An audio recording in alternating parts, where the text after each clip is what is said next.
Hello YouTube, and welcome back to Controller Chaos, and on today's episode I'm going to be reviewing for you guys the EvoRetro Nintendo Switch Pro Controller. Is it as good as a actual Switch Pro Controller that's made by Nintendo? I don't know, let's find out on today's episode. Alright, so taking a look at the controller and everything, you guys will see that it's a, fairly basic design for a controller in my opinion. Nothing, it's got that PlayStation, that DualShock layout and everything. That's actually my preferred layout, is the PlayStation layout. It's just the way how I've been playing games my entire life, so it's just natural to me to have my thumbs at the bottom instead of at the top. Let's see, feeling the sticks and everything, the sticks feel pretty good in my opinion. I do find it a little weird that this uses the PlayStation layout, but it uses Xbox One style thumbsticks. You guys might notice the D-pad is a little bit different than a normal D-pad, and that's because this comes with two D-pad replacements, I suppose. So you get this one, that's this weird cross-like configuration. This one I didn't use very much, and then this is the standard D-pad that it comes with, and I actually don't like using this at all.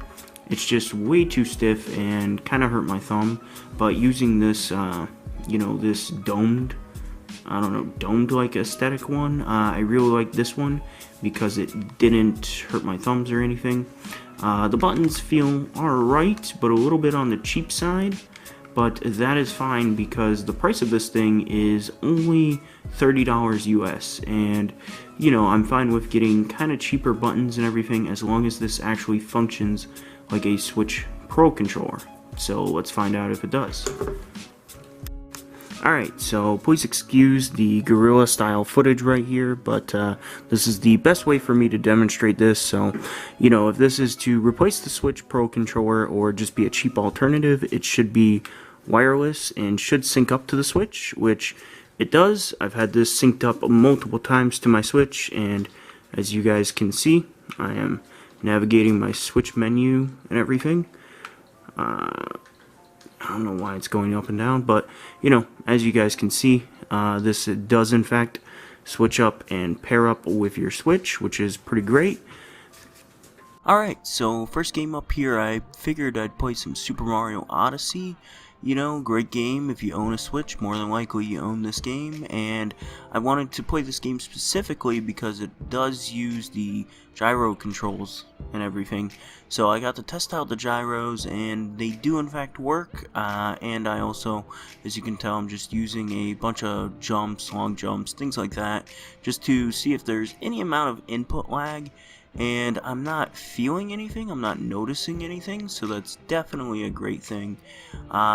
Overall, the controller feels pretty good. It feels a little cheap, but that's kind of to be expected with the price of only $30. Next up, I played some Bloodstains Circle of the Moon, and the reason why I played this game is because it's a 2D platformer, and I wanted to test out the D-pad and everything. And the D-pad actually feels a little bit better than I thought it would and everything. I definitely think it feels a lot smoother playing a game than it does, just mashing on it. So overall, D-pad feels pretty good. Alright, so another thing about this being a Switch Pro controller replacement is the battery life. So they say it gets at least 12 hours of battery life, and I can safely confirm that it does in fact get 12 hours. In fact, it might actually get a little bit more than 12 hours. Yeah, I've been playing with mine non-stop, and I've only had to charge it 2 times, and I know I've played way more than 12 hours worth of games with this, so the battery life is in fact good. Finally, I'm playing some Shining Resonance Refrain, and the reason why I'm playing this is because, I don't know, I just wanted to show it off. It's been a pretty fun game. I just got it a couple days ago, and I've been enjoying it. So yeah, the controller feels good and everything, albeit it feels a little bit on the cheaper side, but that's kind of to be expected. But yeah, so I'm kind of digging this controller. So overall, can I recommend the EvoRetro Switch Pro controller as a replacement to the actual Switch Pro controller?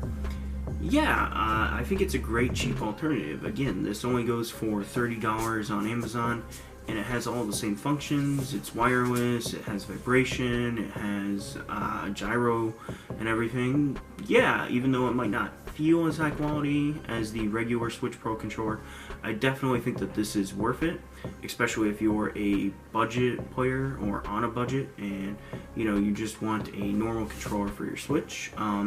Even though the parts and everything are a little bit on the cheaper side, I definitely think that this is a good pad worth picking up. Alright, so if you guys like this episode of Controller Chaos, like it down below, comment, subscribe, all that good stuff. Have a wonderful day or night whenever you're watching this, YouTube, and peace.